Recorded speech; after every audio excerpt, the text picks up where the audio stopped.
ठीक है, अब इसमें स्टार्ट लेना है एक्सेल से। अब एक्सेल 13 जब आप ओपन करेंगे तो यहाँ पे सबसे पहले आपको बनी हुई स्टाइल शीट प्रोवाइड करेगा। एक तो आ गया सिंपल ब्लैंक वर्कबुक। अगर आपने एक्सेल पे काम करना है, खुद शीट क्रिएट करेंगे तो आप ब्लैंक वर्कबुक को यूज़ करना है। अब ब्लैंक से पहले थोड़ा सा आपको आइडिया हो जाए कि एक्सेल में क्या काम होता है और किस पर्पज़ के लिए एक्सेल यूज़ होता है, तो उसके लिए आपको यहाँ पे बनी हुई एक्सेल की शीट्स प्रोवाइड की जाती हैं। जैसे आप एकेडमिक क्लियर कैलेंडर शो करना चाहते हैं पूरे ईयर का, वो उसके लिए आप यहाँ पे कैलेंडर की शीट है। फिर से स्टूडेंट कैलेंडर आ गया। अब स्टूडेंट कैलेंडर अक्सर ये होता है कि यूनिवर्सिटीज़ वाले, जैसे आप वर्चुअल यूनिवर्सिटी की एग्जाम्पल ले लें, तो वहाँ पे वो कैलेंडर बनाता है लेक्चर्स के हिसाब से कि इस स्टूडेंट ने एडमिशन लिया है, इस दिन उसने कौन कौन से लेक्चर लेने, तो उसके लिए स्टूडेंट कैलेंडर आप यहाँ पे क्रिएट कर सकते हैं, टाइम टेबल आप इसको कह सकते हैं। उसके बाद यहाँ पे inventory list and re order highlight. Inventory list, जैसे आपके पास आप किसी ऑर्गेनाइजेशन के लिए कंप्यूटराइज रिकॉर्ड रख रहे हैं, वहाँ पे आपने इन्वेंट्री को मैनेज करना है। इन्वेंट्री में जो उनकी प्रोडक्ट्स हैं वो भी आ जाएंगे, इन्वेंट्री में जो उनका फर्नीचर है वो भी आ जाएगा, इन्वेंट्री में जो उनके पास मशीन वगैरह है वो भी आ जाएगी। तो उसके लिए आप यहाँ पे इन्वेंट्री पे क्लिक कर लेंगे। क्लिक करेंगे तो पहले आपको यहाँ पे प्रीव्यू बताएगा। अब प्रीव्यू में जैसे हम डेटाबेस में रिकॉर्ड कीपिंग करते हैं, तो वहाँ पे हर आइटम को एक यूनिक आईडी असाइन की जाएगी, आइटम का नेम रखा जाएगा। फिर उसके बाद बाकी जो डिस्क्रिप्शन है वो डाली जाएगी, यूनिट प्राइस कितनी है वो डाली जाएगी, स्टॉक के अंदर कितनी क्वांटिटी है वो डाली जाएगी। मैं इसको क्रिएट कर लेता हूँ। बाद ऐसी शीट है जो डायरेक्टली एज अ टेम्पलेट के तौर पे अवेलेबल है, और बाद ऐसी शीट है जो आपको डाउनलोड करनी पड़ती है। मैंने क्लिक किया तो यहाँ पे देखिए पूरी इन्वेंट्री लिस्ट आ गई। इसमें मैं नाम लिख लेता हूँ ऑर्गेनाइजेशन का, एक्सपर्ट इन्वेंट्री लिस्ट। उसके बाद इस साइड पे आ जाए, हाईलाइट आइटम टू रिकॉर्ड। किन किन आइटम का रिकॉर्ड आप हाईलाइट करना चाहते हैं, जिन आइटम का रिकॉर्ड रखना है। मैं सपोज कहता हूँ फर्नीचर का रिकॉर्ड रखेंगे। फिर नेक्स्ट रख लेते हैं इलेक्ट्रॉनिक रिकॉर्ड रखेंगे। इलेक्ट्रॉनिक डिवाइसेस पीसी आ गए, ऐसा की जो डिवाइसेस आ गए। फिर उसके बाद में यहाँ पे रख लेते, बल्कि यही दो रख लेते हैं इंटर करना, कि हम दो चीज़ें फर्नीचर का रिकॉर्ड रखेंगे और इलेक्ट्रॉनिक डिवाइसेस का रिकॉर्ड। फिर इसमें कहता है टू इनेबल हाईलाइट आइटम री order press alt plus down. अब री ऑर्डर करना है आपने, आल्ट और डाउन की प्रेस करनी है, जिससे वो आइटम आईडी के हिसाब से अरेंज हो जाएगी। अब इसके अंदर देखें तो बने हुए आइटम आपको दे रहा है एक शीट जो है। हमें जो स्टार्ट करना है कि हमने ये तो आइटम नहीं यूज किया, तो एक सैंपल था, इसको सिलेक्ट करें ऊपर तक, यहाँ तक सिलेक्शन कर लिया शुरू हो गई। इस पे राइट क्लिक किया मैंने और डिलीट कर दिया इसको। ठीक है, फिर से नेक्स्ट जितने भी रिकॉर्ड हैं इन सब को भी सिलेक्ट करें, डिलीट, ताकि जो एग्जिस्टिंग रिकॉर्ड है वो डिलीट हो जाए और हम न्यू रिकॉर्ड ऐड करेंगे। अब सैंपल के तौर पे ये एक आ गया, इसको मैं डिलीट कर लेता हूँ। अब इसमें राइटिंग कर लें, हर आइटम को आपने एक आईडी असाइन करनी है। अब आईडी ज़्यादातर लोग कहते हैं कि नेम से क्यों नहीं मैनेज कर सकते। देखिए मैं लिख लेता हूँ लैपटॉप, फिर दूसरा भी लैपटॉप, तीसरा भी लैपटॉप, तो उससे डिफ्रेंशिएट नहीं होगा कि कौन सा लैपटॉप। तो उसके लिए हर प्रोडक्ट को आप, जैसे मेरे पास एचपी के कुछ लैपटॉप है, कुछ तरह से डेल के लैपटॉप आ जाते हैं, कुछ तरह से सैमसंग के आ जाते हैं, तो मैं यहाँ पे लिख लेता हूँ डेल 01। या प्रोडक्ट का कोड जो होता है, जैसे अक्सर आप बड़े स्टोर्स पे जाते हैं, वहाँ से प्रोडक्ट परचेज करते हैं, वो उसी के ऊपर बार कोड रीडर लगाते हैं, वहाँ से कोड रीड होता है, उसके थ्रू आपको प्राइस वगैरह पता चल जाती है। तो यहाँ पे आइटम कोड क्या होगा, यूनिक होगा, प्राइमरी की आप कह सकते हैं। आइटम का नेम मैं लिख लेता हूँ डेल i3। उसके बाद डिस्क्रिप्शन लिखते हैं, जैसे मैं लिख लेता हूँ i3 है, hard drive 500 GB, RAM 4 GB, जो उसकी डिटेल होगी, स्पेसिफिकेशन होगी, वो यहाँ पे डालनी है। फिर इसकी प्राइस कितने में, डॉलर्स में शो कर रहा है, तो हम जो लिखेंगे वो, एक तो यह है कि आप पाकिस्तानी रुपीस को कन्वर्ट करें डॉलर में और फिर शो करें, ठीक। और दूसरा ये है कि आप डायरेक्टली रुपीस में काम करें। तो उसके लिए क्या है कि सबसे पहले हमने क्लॉक पे आ जाए, इधर से change date time and calendar setting पे आ जाए। यहाँ पे एडिशनल क्लॉक सेटिंग का ऑप्शन है और साथ टाइम और इंटरनेशनल का सेटिंग है। फिर इसमें डेट टाइम पे आ जाए, चेंज जोन का ऑप्शन है और ये बाकी ऑप्शन है। इधर एक ऑप्शन है get more item zone information online. अब इससे पहले अगर आप डायरेक्ट चेंजिंग करना चाहते हैं तो मैं यहाँ से डायरेक्ट कंट्रोल पैनल पे जाता हूँ। कंट्रोल पैनल में ऑप्शन है clock language and region setting, इस पे क्लिक कर दें। फिर इसमें region language and clock setting पे क्लिक कर दें। उसके अंदर यहाँ पे एडिशनल सेटिंग आ जाएगी। एडिशनल सेटिंग के अंदर यहाँ पे करेंसी का ऑप्शन है और करेंसी का सिंबल क्या लिखा हुआ है, डॉलर। आप चेंज करके क्या लिख दें, RS लिख के डॉट डाल दें। अप्लाई कर लें इसको, ओके कर लें, क्लोज कर लें, इसको क्लोज कर लें। अब यहाँ पे देखें तो क्या आ गया, RS आ गया। आप राइट कर दें, मैं लिखता हूँ 30,000, तो यहाँ पे ऑटोमेटिकली आ जाए। फिर लिखा है क्वांटिटी इन स्टॉक। अभी स्टॉक के अंदर कितने लैपटॉप पड़े हो, मैं कहता हूँ एक ही लैपटॉप है। Quantity multiply by unit price is equal to total price. फिर रीऑर्डर की लेवलिंग, अगर आप इसको रीऑर्डर करना चाहते हैं, किसी लेवल पे रखना चाहते हैं, तो आप रीऑर्डर नंबर में इसको वन कर लेते हैं। फिर इसके बाद यहाँ पे जितनी क्वांटिटी में लैपटॉप होगी उतनी फिर आगे इन्वेंट्री वाली एंट्री आती है, उतनी आती है। मैं इसको 2 करता हूँ, 2 मल्टीप्लाई बाय 30, ये आ गई टोटल प्राइस। ठीक है, जैसे शॉप पे काम हो रहा होता है। फिर क्वांटिटी इन ऑर्डर, अगर ये क्वांटिटी सेल हो रही है तो कितनी क्वांटिटी री ऑर्डर हुई है, मैं इसको 1 कर लेता हूँ। ये सात चीज़ें, डिस्काउंट कितना डिसकंटिन्यूड है, तो फिर आपने यहाँ पे यस और नो लिख देना। अब ये कॉलम हमें नहीं चाहिए, हमें सिर्फ इन्वेंट्री का रिकॉर्ड यहाँ तक चाहिए कि क्वांटिटी और इन्वेंट्री की प्राइस पता चल रही है। लेबलिंग को, इन कॉलम्स को सिलेक्ट करता हूँ मैं, राइट क्लिक और डिलीट कर लेता हूँ। ये एक सिंपल शीट आ गई। इंटर प्रेस करें, नेक्स्ट लेवल पे आ गई। इधर आप नेक्स्ट प्रोडक्ट लिख दें, उसके नेम लिख दें,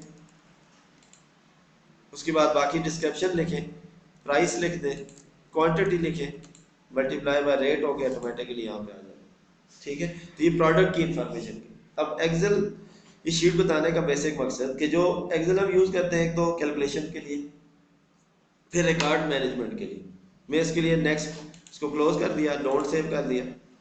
फिर मैं क्लिक करता हूँ एक्सेल पे। एक तो ये आ गया कि एक्सेल आप यूज़ करते हैं इन्वेंट्री की स्टोरेज के लिए, उसके लिए हमने एक शीट देख ली। फिर दूसरा आ गया टू डू लिस्ट। अगर आप एक अपना टास्क मैनेज करते हैं कि मैंने कौन कौन से टास्क परफॉर्म करने हैं, किस टाइम पे करने हैं, किस डेट को करने हैं, टू डू लिस्ट आप यहाँ पे बना रहे हैं, जैसे रिमाइंडर हम लगा देते हैं अक्सर। उसके बाद नेक्स्ट लिस्ट पे जाएं, पर्सनल एक्सपेंसेस कैलकुलेटर। जैसे आप डेली डिफरेंट जगहों पे अखराजात आप कहते हैं, तो आप लिख लेते हैं कि ट्रैवलिंग इतना था, कॉल का इतना था, बाकी इतना था, वो एक्सपेंस मैनेज कर सकते हैं। होम इन्वेंट्री, घर के अंदर कोई इन्वेंट्री मैनेज कर रहे हैं, उस पर आप क्लिक कर लें, उसकी एक शीट बनी हुई आ जाएगी, आप उस पर काम कर सकते हैं। फिर दिखा हुआ है वेडिंग बजट, ये कैलकुलेट कर सकते हैं, करने हैं सारे कैलकुलेट। ठीक है, फिर इसी पे आ गए यहाँ पे सिंपल मंथली बजट आ गया। फिर उसके बाद यहाँ पे प्रोजेक्ट ट्रैकर आ गया, कि आप एक प्रोजेक्ट पे काम कर रहे हैं, डिफरेंट फेजेस से वो प्रोजेक्ट जाएगा, तो आप उसके फेजेस की ट्रैकिंग कर सकते हैं, कितनी कास्ट लग रही है, कितना टाइम लग गया है, कितना काम हो चुका है, साथ साथ परसेंटेज मैनेज हो रही होगी। एम्प्लॉय अटेंडेंस ट्रैकर, आपने ऑर्गेनाइजेशन पे आप एज अकाउंटेंट काम कर रहे हैं, आपको अटेंडेंस मार्क करके दी जाती है, उसकी बेस पे आपने सैलरी देनी है, तो आप अटेंडेंस ट्रैकर पे क्लिक कर दें। इसको भी मैं यहाँ पे क्रिएट कर लेता हूँ। अब इसमें जो चीज़ें हमें दी जाएंगी, देखिए डेज आ गए यहाँ पे, तो आप ये सैंपल के तौर पे, ये बनी हुई शीट नहीं है।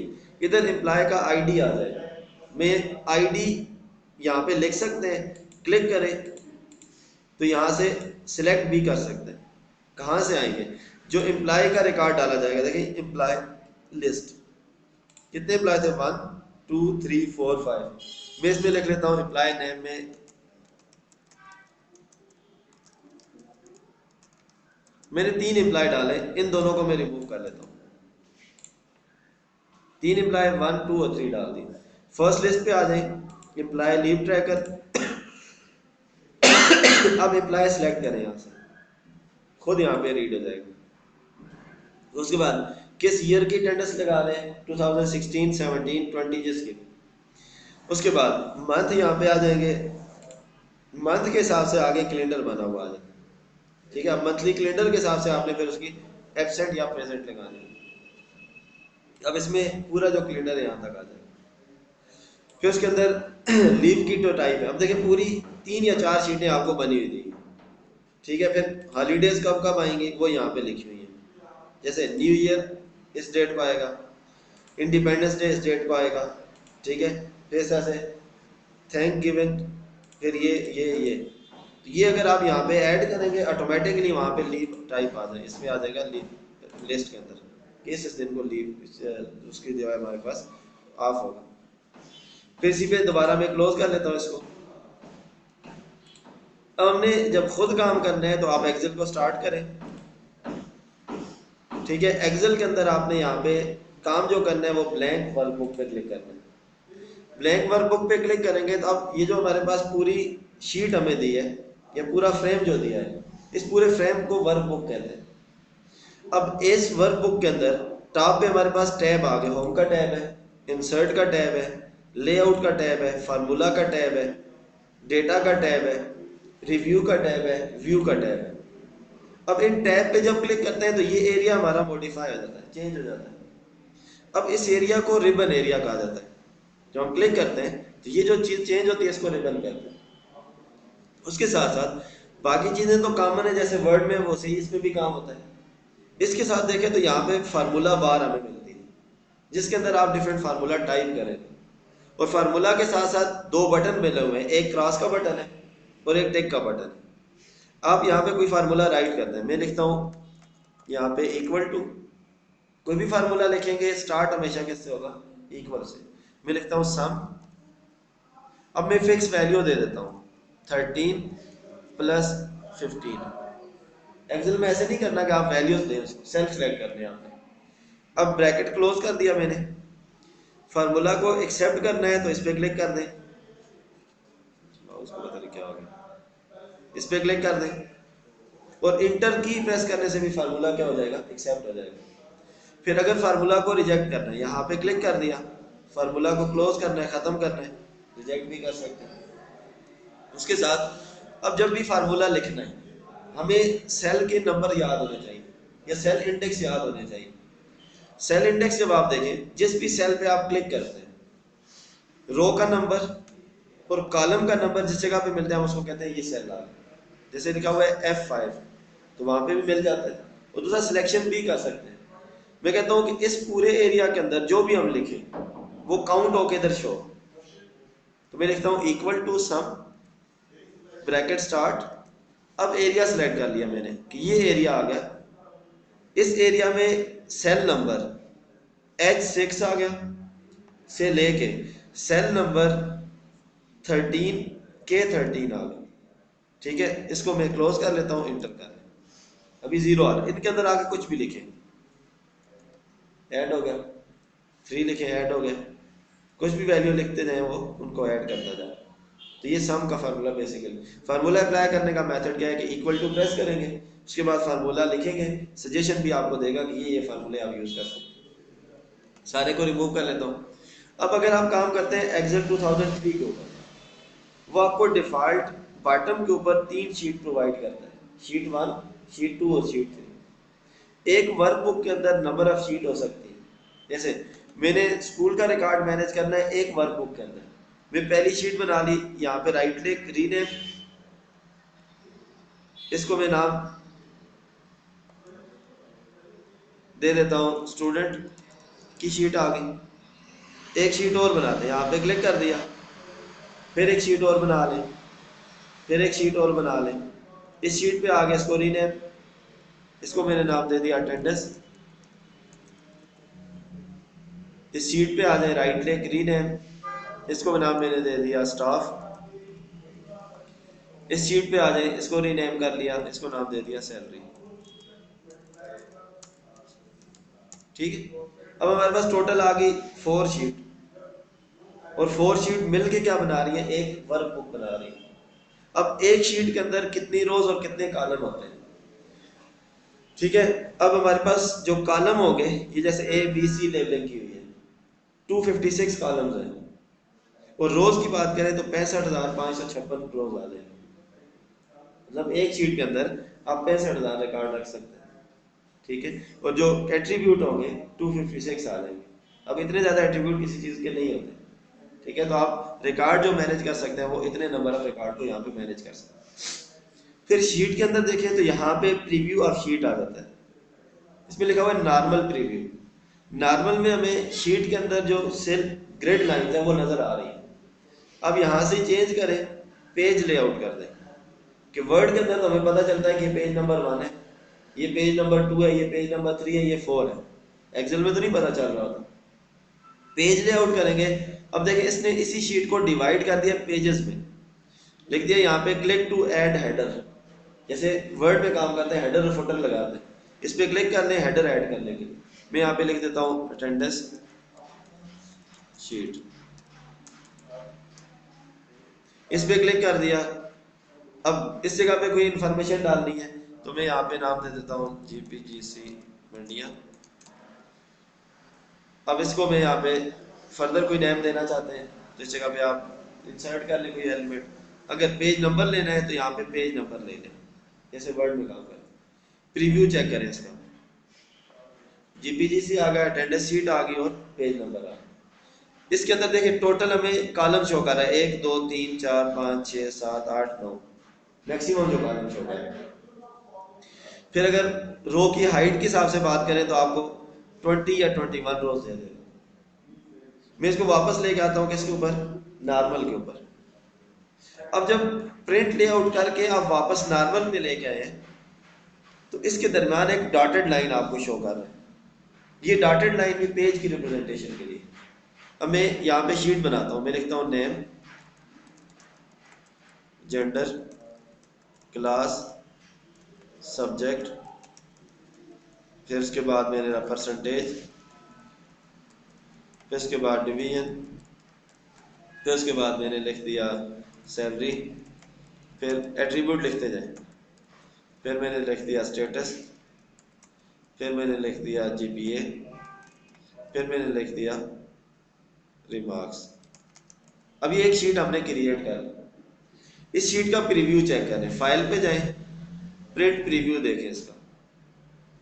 देखिए हमें जो वैल्यूज फर्स्ट शीट पे प्रिंट होके मिलेंगी, नेम, जेंडर और ये जो हमारे पास सैलरी के बाद दो एट्रीब्यूट है वो मिल रहे हैं, बाकी वैल्यूज नहीं मिल रही। वो किस पे चली जाएंगी, यहाँ पे क्लिक करें, पेज नंबर 2 पे चलेगी। जो चीज़ें हमारे पास स्टेटस था, GPA था, रिमार्क्स था, हालांकि एक पेज पे होना चाहिए। एक तो ये है कि अगर आपकी शीट के अंदर नंबर ऑफ एट्रीब्यूट्स ज़्यादा हैं तो आप पेज का लेआउट चेंज करें। कैसे चेंज करेंगे, पेज हाइट में ज़्यादा है, इसको विड्थ में ज़्यादा कर लें। जैसे डेट शीट बनाते हैं विड्थ में ज़्यादा काम कर लेते हैं, टाइम टेबल बनाते हैं विड्थ में हो जाता है। तो उसके लिए फाइल मेन्यू पे जाएं, प्रिंट के मेन्यू पे जाएं, पेपर लेआउट की बात करें, ओरिएंटेशन में पोर्ट्रेट है तो इसको लैंडस्केप कर दें। अब देखिए सारा काम किस पे आ गया, एक ही शीट पे आ गया कि आपने लैंडस्केप किया, वैल्यू दोबारा से फर्स्ट शीट पे ही आ गई। फिर इसमें बाकी सेटिंग वगैरह भी देखेंगे कि अगर आपके पास फर्दर एट्रीब्यूट ज़्यादा हो जाते हैं। देखें लैंडस्केप करने से भी ये चीज़ हमारे पास एक ही कॉलम एक्स्ट्रा है। इसके बाद मैं लिख लेता हूँ कोई एक एट्रीब्यूट ABC लिख लिया और एक XYZ, ये एट्रीब्यूट फिर नेक्स्ट पेज पे चला गया। फिर जाए दोबारा से फाइल, प्रिंट प्रीव्यू। अब देखिए पेज 1 और पेज 2 पे एक एट्रीब्यूट जा रहा है। कोई ऐसा मेथड हो कि हम इसको एडजस्ट कर लें एक ही पेज के ऊपर, तो यहाँ पे प्रिंट सेटअप, पेज सेटअप पे जाए, पेज सेटअप में ऑप्शन है फिट टू 1, तो आप इस पूरे पेपर को एक शीट पे फिट कर दें, ठीक है। उसमें जितना भी डेटा डालेंगे वो हमेशा एक शीट पे ही रहेगा, विड्थ की फॉर्म में, हाइट की फॉर्म नहीं बात है, ठीक है। हाइट में तो नंबर ऑफ रिकॉर्ड आता जाएगा आपके पास। और कुछ चीज पूछनी हो आपने, ठीक है। बाकी थर्ड लेआउट हमारे पास आ जाता है यहाँ पे पेज ब्रेक प्रीव्यू, कि पेजेस को ब्रेक करना है। इस पे क्लिक कर दिया। अब जितना काम आपने किया होगा सिर्फ वो विजिबल है, बाकी शीट ब्लैंक है। इंटर प्रेस करें, अगर कोई चीज राइट करेंगे तो देखिए उसने क्या कर दिया, इसको वाइट कर दिया क्योंकि इधर मैंने राइट किया। फिर मैं नेक्स्ट राइट करता हूँ, यहाँ पे आके मैं इधर राइट कर लेता हूँ, मैं इधर राइट कर लेता हूँ, तो क्या कर रहा है पेजेस को साथ साथ यूजेबल बना रहा है कि ये हमारे पास पेज 1 है। अब 1 ही क्यों बन रहा है, हालांकि मेरे एट्रीब्यूट तो बहुत ज़्यादा कर रही है, क्योंकि हमने पेपर पे जाके जो सेटिंग की हुई थी फाइल पेज, और पेज में से पेज सेटअप, और पेज सेटअप में से हमने इसको किया था फिट टू 1 पेज। अगर 1 पेज ख़त्म करें अभी भी उतना ही रह रहा है। अब उसमें ऑप्शन जब एडजस्ट का ऑप्शन है, नॉर्मली वो 100% पे एडजस्ट हुआ हुआ होता है, इसको 100% रखें। अब देखिए यहाँ तक डेटा 1 पे आ गया और बाकी वैल्यू दूसरी शीट पे चली गई। जब आप फिट टू 1 करते हैं तो वो सारे का सारा रिकॉर्ड एक ही शीट पे आ रहा होता है, चाहे जितना भी डेटा हो। लेकिन बहुत ज़्यादा कॉलम को आपने एक साथ एडजस्ट नहीं करना, टेक्स्ट रीडेबल नहीं होगा। वापस आ जाए फर्स्ट शीट के ऊपर। अब लेआउट जो आपने रखना है यहाँ से नॉर्मल लेआउट रखना है, ठीक है। और जब प्रिंटिंग करनी हो तो फिर आप इस लेआउट को यूज़ कर सकते हैं। फिर अगर आपने पेज ब्रेक प्रीव्यू देखना है, हेडर फुटर भी लगाना है, फिर इसको यूज़ कर लें। और नॉर्मल रखना है तो यहाँ पे इसको यूज़ करें। फिर magnifier sorry zoom in zoom out के लिए हमारे पास स्केल दिया हुआ है कि जूम आप नॉर्मली 100% रखें। इंक्रीज करना है तो यहाँ से इंक्रीज कर दें, और डिक्रीज करना है तो यहाँ से आप डिक्रीज करें,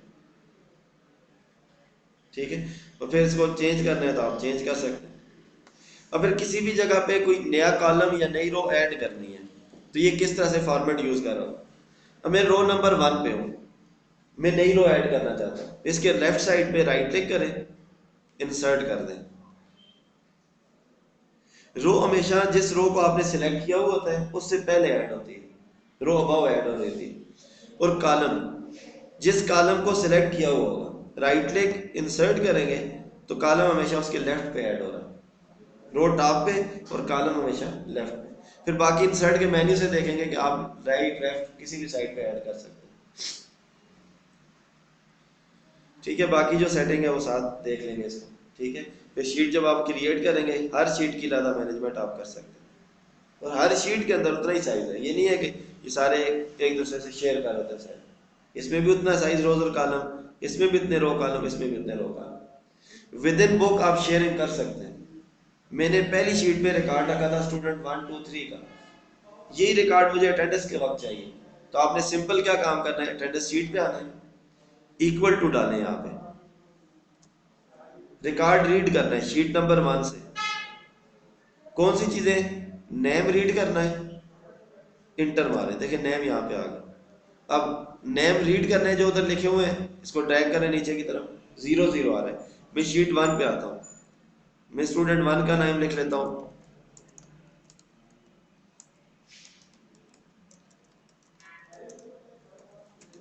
ठीक है। अब जाए वापस अटेंडेंस शीट के ऊपर, तो नेम यहाँ पे रीड हो जाए, इंफॉर्मेशन शेयरिंग यहाँ पे। फिर जो कैलकुलेटेड वैल्यू है एक शीट से दूसरी शीट में आप रीड कर सकते हैं। जैसे मैं कहता हूँ कि एम्प्लॉय को सैलरी देनी है, हमने अटेंडेंस की बेस पे उसको सैलरी प्रोवाइड करनी है कि जो टोटल सैलरी उसकी बनती है, अगर वो छुट्टियां करता है 4 तो आप पर लीव के हिसाब से उसका फाइन निकालें, फिर उसको काउंट करें, उसमें से डिडक्ट करके आप उसको सैलरी प्रोवाइड करें, ठीक है। तो ये सारे काम कौन प्रोवाइड करता है, एक्सेल आपको प्रोवाइड करता है, ठीक है। इसके लिए जो ऑप्शन हमारे पास है कि वर्ड आपको प्रॉपर आता हो, जितने मेन्यूज के ऑप्शन है फॉर्मेटिंग के, अलाइनमेंट के, वो सारे वही हैं जो वर्ड के अंदर है, ठीक है। बाकी इसमें जो काम हमने करना है वो सारे फार्मूलेज और कैलकुलेशन द्वारा करना है।